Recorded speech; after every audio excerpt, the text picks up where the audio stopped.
13 days.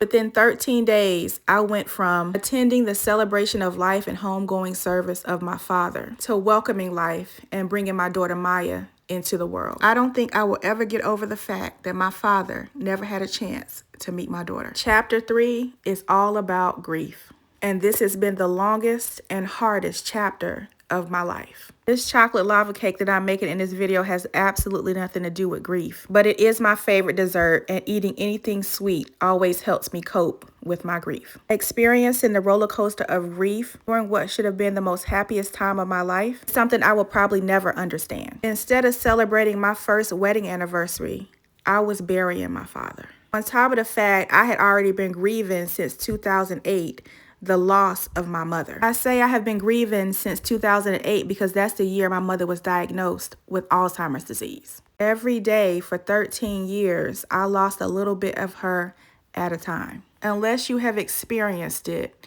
it is hard for me to describe how hard it is to grieve someone who's still living. I truly experienced both ends of the spectrum. Being blindsided by my father's colon cancer diagnosis in June of 2014 and losing him less than 6 months later in December of 2014. To having to watch my mother, who was so vibrant, bubbly, and full of life, slowly slip away.